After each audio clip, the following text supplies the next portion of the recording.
ఓం శ్రీ గణేశాయ నమః. ఓం శ్రీకృష్ణ పరబ్రహ్మణే నమః. శ్రీమద్భాగవతం తృతీయ స్కందం. భాగవతం. కర్దమ ప్రజాపతి దేవహుతి. మైత్రేయ ముని విదురునితో చెప్తున్నాడు. కృతయుగంలో బ్రహ్మదేవుడు తన ఛాయ నుండి ఉద్భవించిన కర్దమ మునితో ప్రజోత్పత్తి చేయమని ఆదేశించాడు. కర్దముడు సరస్వతీ నది తీరాన కొన్ని వేల సంవత్సరాలు తపస్సు చేశాడు. ఒకనాడు శ్రీమన్నారాయణుడు కరుణించి ఆకాశంలో ప్రత్యక్షమయ్యాడు. ఆనందాతిశయంతో మైమరచిన కర్దముడు ఇలా వేడుకున్నాడనమాట. ఆయన ఎన్నో వేల సంవత్సరాలు తపస్సు చేస్తే శ్రీమన్నారాయణుడు ప్రత్యక్షమయ్యాడు.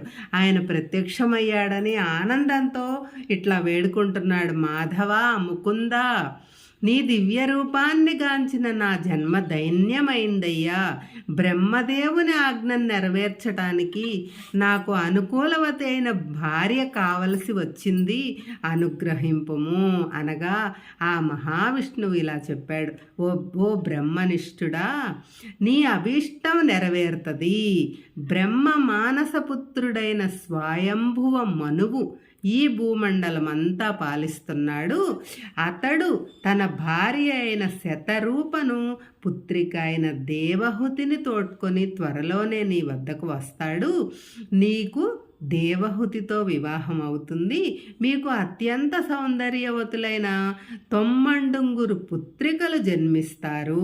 వారికి 90 ఋషులతో వివాహం చేస్తావు నువ్వు. ఆ దంపతులకు ఉత్తములైన పుత్రులు జన్మిస్తారు. నేను నా కళాంశతో దేహకుతి గర్భాన నీకు పుత్రుడనై జన్మించి నీకు తత్వవిద్యను బోధిస్తాను అని చెప్పి అంతర్ధానమయ్యాడు ఆ పరమాత్మ. శ్రీహరి చెప్పినట్లే స్వయంభూ మనువు తన భార్య పుత్రికలతో కూడి తన బిడ్డకు సరైన వరుని గురించి లోకాన్ని వెతికి చివరికి బిందు సరోవర తీర్థాన్నున్న కర్దమాశ్రమానికి వచ్చారు. శ్రీహరి సంతుష్టాంతరంగుడై కర్దముని కరుణార్థ దృష్టితో వీక్షించినప్పుడు విష్ణుదేవిని కన్నుల నుంచి రాలిన ఆనంద బాష్ప బిందువులే సరస్వతి నది. ఆ నదీ దాపున బిందు సరోవరంగా వెలసింది. బ్రహ్మచర్య వ్రతంతోనూ తపశ్చర్యతోనూ బ్రహ్మ తేజస్సుతోనూ ప్రకాశిస్తున్న కర్దమ మునీంద్రుని చూసి భక్తి సంభ్రమ ఆశ్చర్యాలతో స్వయంభూమనువు అతని పాదాలకు నమస్కరించాడు. అతిథి సత్కారాలు ముగిసిన తరువాత స్వయంభూమనువు తాను వచ్చిన పనిని ఈ విధంగా విన్నవించుకున్నాడు. ఓ మునిచంద్రమా, సాక్షాత్తు శ్రీమన్నారాయణ దర్శన భాగ్యమును పొందిన నీ యొక్క దర్శనముచే మా జన్మలు ధన్యమైనవి. బ్రహ్మదేవుడు తన ముఖతా వెలువడిన వేదాలను భూమిపై వెలయింపజేయటానికి తన ముఖము నుంచి బ్రహ్మవేత్తలైన మీ వంటి ఋషులను సృష్టించాడు. భూమిని, ప్రజలను దుండగుల బారి నుంచి రక్షించటానికి, దేశాన్ని పాలించటానికి మాలాంటి రాజులను తన భుజాల నుంచి సృష్టించాడు. ఈమె నా భార్య శతరూప, ఈమె నా పుత్రిక దేవహుతి. లోకములో అనేకులైన సుందర పురుషులున్నా వారిలో ఎవ్వరిని ఇష్టపడలేదు. చింతాక్రాంత అయి ఉన్న తరుణంలో నారద మహర్షి వలన నీ యొక్క రూపగుణ విశేషాలను గురించి తెలుసుకున్ననై నిన్నే వివాహమాడాలి. ఈమెను స్వీకరించి సకల శుభాలను పొందమని కోరుతున్నాను అని చెప్పిన స్వయంభువ మనువుతో కర్దమముని ఇలా అన్నాడు. ఓ పుణ్యాత్ముడా, ఇతరులెందరినో కాదని నన్ను వరించి వచ్చిన ఈ త్రిలోక సుందరి మహాలక్ష్మి సమానురాలు, ఇంతటి రూపగుణశీల వైభవోపేతను నాకు అన్ని విధాల అనుకూలవతి అయిన నీ పుత్రికను నేను ఎలాగా కాదంటాను, సంతోషంగా స్వీకరిస్తాను.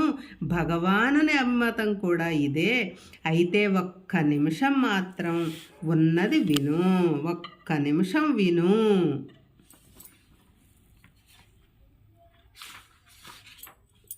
శ్రీహరి ఆదేశం ప్రకారం ఈ ఉత్తమ గుణ సంపన్నురాలుకి సంతానం కలిగే వరకే నేను గృహస్థాశ్రమంలో ఉంటాను. తరువాత యోగ మార్గం అవలంబించి సన్యాసం స్వీకరిస్తాను అని చెప్పగా, స్వయంభూ మనువు తన భార్యాపుత్రికల అభిప్రాయమును తెలుసుకొని వారి సమ్మతితో వివాహం జరిపించి పుత్రిక నుండి అల్లుని నుండి వీడ్కోలు అందుకొని భార్యతో కూడి తన రాజధాని అయిన బ్రహ్మవర్తములోకి బర్హిష్మతి నగరానికి వెళ్ళిపోయాడు. స్వయంభువ మనువు తన శేష జీవితాన్ని శ్రీమన్నారాయణ దివ్యమంగళ చరిత్రలనే శ్రవణం చేస్తూ ఆయన రూపాన్నే ధ్యానిస్తూ గడిపాడు. అతడు 71 మహాయుగాల కాలం పరిపాలించాడు. మహాసాధ్వి అయిన దేవహుతి కర్ధమ ఋషికి అనేక విధాలుగా సేవలు చేస్తుండేది. పతియే ప్రత్యక్ష దైవమని, అతడే స్త్రీకి సర్వస్వమని నమ్మిన పతివ్రత ఆమె. భర్త మనోగతాన్ని తెలుసుకొని కామము, క్రోధము, కపటము, లోభము, మోహము లాంటి చెడు గుణాలనేది అసలు ఆమె దరిచేరనీయకుండా తన సౌఖ్యాలను, శరీర సౌందర్య పోషణలకు కూడా అలక్ష్యం చేస్తూ అత్యంత భక్తి శ్రద్ధలతో, ప్రేమానురాగాలతో పతి సేవ శుశ్రూషలు చేస్తుండేది. తానొక లోకాధీశుని పుత్రికను గాని, అతిలోక సౌందర్యవతిని గాని తలంపైన లేకుండా మెలుగుతుంది.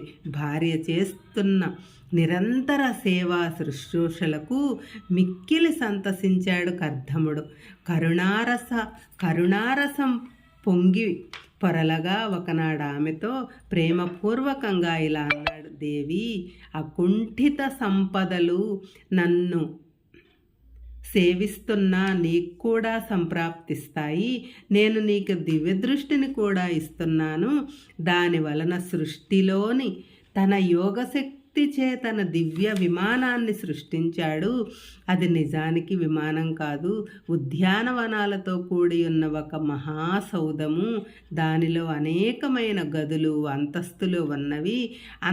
అందలి గోడలు, తలుపులు, మంచాలు బంగారు రేకులతో, మణిమాణిక్యాలతో పొదుగుబడి ఉన్నవి. పట్టుపరుపులతో, వస్త్రాలతో అలంకరించబడి ఉన్నవి. పుష్పలతలతోనూ సుగంధ ద్రవ్యాలతోనూ గదులు పరిమళాలతో వెదజల్లుతున్నవి. ఉద్యానవనంలో గల నానావిధ పుష్ప ఫల వృక్షాలు పక్షులతో విలసిల్లుచున్నవి. ఇంద్రభోగాలన్నీ అనుభవించటానికి అనువుగా ఆ విమాన సౌధమునందు ఏర్పాట్లు చేయబడి ఉన్నది. దేవహూతి ఆ అద్భుత విమానాన్ని చూపించి బిందు సరోవరంలో స్నానం చేసి రమ్మన్నాడు కర్ధముడు. ఆమె ఆ బిందు సరోవరంలో ప్రవేశించగానే ఆ సరస్వతీ నదీ ప్రవాహం నుంచి అప్సరసల వంటి నవయవ్వనవతులు చాలామంది వచ్చి ఆమెకు సేవలు చేయటం ఆరంభించారు.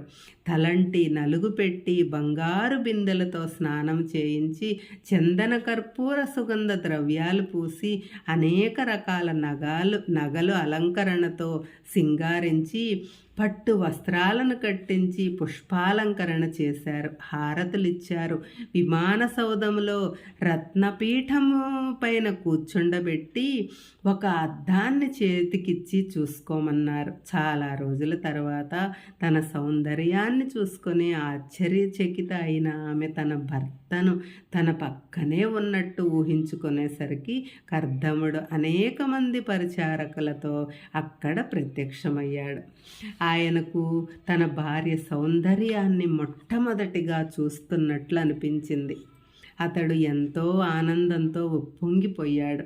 ఇదంతా సత్యమా, స్వప్నమా అని దేవహుతి ఆనంద సంభ్రమాలతో చూస్తుండగా కర్ధముడు ఆమె చెంత చేరి దాసీజనాలతో సహా విమానయానం ప్రారంభించాడు.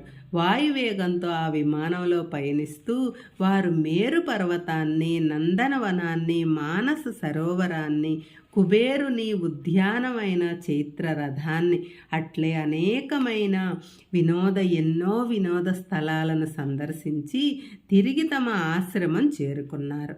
అనేకమైన అభీష్ట సుఖ భోగాలను అనుభవిస్తూ పరస్పర ప్రేమానురాగాలతో కేళి విలాసాల్లో సంవత్సరాలను క్షణాలుగా గడిపేశారు. వారికి ఒకేసారి 90 పుత్రికలు కలిగారు. అనుకున్న ప్రకారం కర్దముడు సన్యసించాడు. భర్త ఆలోచనలు గ్రహించిన దేవహూతి పుత్రికలు వివాహమయ్యేంత వరకు తనకు వేదాంతోపదేశము చేసే పుత్రుడు జన్మించే వరకు సన్యసించవద్దని పతిని వేడుకుంది. శ్రీ మహావిష్ణువు చెప్పిన మాటను గుర్తు తెచ్చుకుని కర్దముడు పుత్రోదయం వరకు ఉండదలుచుకున్నాడు. ఆమెతో ఇలాగా చెప్పాడు: ఓ పుణ్యశీల, ఏ విధమైన అన్య చింతలను నీ మనసులో చేరనివ్వకుండా, అంటే ఎలాంటి చింత కూడా నీ మనసులో చేరనివ్వమాకు. ఆ శ్రీహరినే ధ్యానిస్తూ ఉండు. కొద్ది రోజుల్లోనే ఆయన నీ గర్భంలో ప్రవేశిస్తాడు. పుత్రుడై జన్మించి నిన్ను నన్ను లోకులను కూడా తరింపజేస్తాడు అని చెప్పగా ఆమె ఎంతో ఆనందభరితురాలైపోయింది. భగవంతుడు దేవహూతి గర్భస్థుడై ఆవిర్భవించాడు. మరీచాది ఋషులతో బ్రహ్మ విచ్చేసి ఇలా అన్నాడు: ధన్య చరితులైన కర్దమ దంపతులారా, మీరు కృతార్థులు. నిజమైన భక్తి శ్రద్ధలతో నిష్కపటమైన అంతరంగము అంటే మీ మనస్సు ఎంత నిష్కామంగా ఉందో మీరు ఆ విష్ణుదేవుని సేవించారు. ఆ పరమాత్ముడు మిమ్మల్ని అనుగ్రహించి తానే మీకు పుత్రుడై పుట్టాడు. మీరు ఎంత పుణ్యమూర్తులు ఓ మునీంద్ర. నీ పుత్రికారత్నాలను పుణ్యశ్లోకులైన మునిశ్రేష్ఠులకిచ్చి వివాహం చెయ్యండి. అమ్మా దేవహూతి, ఇప్పుడు నీకు పుట్టిన బిడ్డడు సామాన్యుడు కాదమ్మా. జ్ఞాన విజ్ఞాన యోగాలచే కర్మజీవుల్ని ఉద్ధరించటానికి అవతరించిన ఆ భగవానుడు. ఆయన నీకు తత్వబోధ చేస్తాడు. నీ సంశయాలన్నీ తీరిపోతాయి. ఈయన సిద్ధ పురుషులచే సేవింపబడుతూ మహానీయమైన సాంఖ్య యోగాన్ని స్థాపించి కపిలుడనే పేరుతో ఈ ముల్లోకాలను ప్రసిద్ధుడవుతాడు అని చెప్పి నిష్క్రమించాడు. ఒకనాడు కర్దముడు పుత్రుడైన కపిల భగవానుని సమీపించి నమస్కరించి ఇలా అన్నాడు: ఓ మహాత్మా, నీవు జ్ఞానబోధ చేయటానికి అవతరించిన భగవానుడు అని నాకు తెలుసు. నీవు అంతర్యామివి, చిచ్చక్తియుక్తుడవు, సర్వజ్ఞుడవు. నీవు అనుమతిస్తే ఉత్తమ వ్రత యోగ ధ్యానాది సాధనలలో నిమగ్నుడవై నీ పాదాలను నా హృదయంలో పదిలపరుచుకొని సంచరించదలుచుకున్నాను అని విన్నవించుకున్న కర్దమునితో కపిల భగవానుడిలా అన్నాడు: మునీంద్ర, నీ కోరిక ఉత్తమమైందే. భక్తిపూర్వకంగా నీవు నా పాదాలను ధ్యానించు. బుద్ధిని నా యందు లగ్నము చేస్తూ నిష్ఠతో యోగ మార్గాన్ని అనుసరించు. సమస్త కర్మలను నాకు అర్పించు. మోహానికి లోబడకు. మనోవికారాలు త్యజించి మోక్షమును గురించి భక్తి శ్రద్ధలతో భజించు. నీవు మోక్షాన్ని పొందుతావు అని చెప్పిన కపిలునకు కర్దముడు భక్తితో నమస్కరించి ప్రదక్షిణలు చేసి నిష్క్రమించాడు.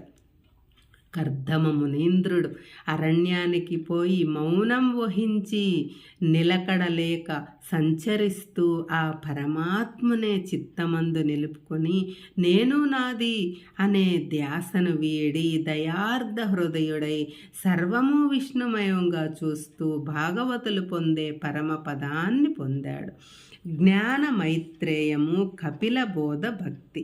కర్దముడు సన్యసించి వెళ్ళిన తరువాత దేవహూతి తనకు బ్రహ్మ చెప్పిన మాటలను జ్ఞప్తికి తెచ్చుకొని పుత్రుడైన కపులునితో ఇలా అంది, నాయనా, నీవు నా కుమారుడవే అయినప్పటికీ మానవుల అజ్ఞానాంధకారాన్ని బాపటానికే ఉదయించిన జ్ఞానభాస్కరుడైన నారాయణుడవని నాకు తెలుసయ్యా. జీవితమంతా ఇంద్రియాలను తృప్తిపరచాలని, నాది నేను అనే భావాలనే పెంచుకోవాలని అజ్ఞానం చేత భావిస్తుండే నా వంటి వారు వ్యామోహం నుంచి బయటపడే మార్గాన్ని చూపయ్యా అని వేడుకున్న తల్లితో కపిలుడు ఇలా చెప్పాడు, అమ్మా, సూక్ష్మంగా చెప్పాలంటే బంధాన్ని కలిగించటానికి కానీ మోక్షాన్ని పొందటానికి కానీ మనస్సే మూల కారణం.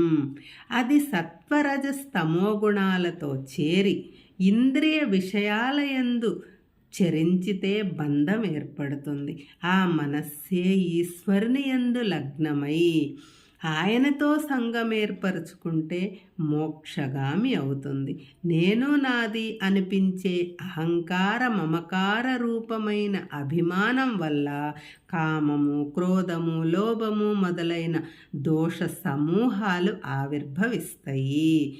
చిత్తము వానికి లోను కాకుండా వాని నుంచి విడివడినప్పుడు పరిశుద్ధమవుతుంది.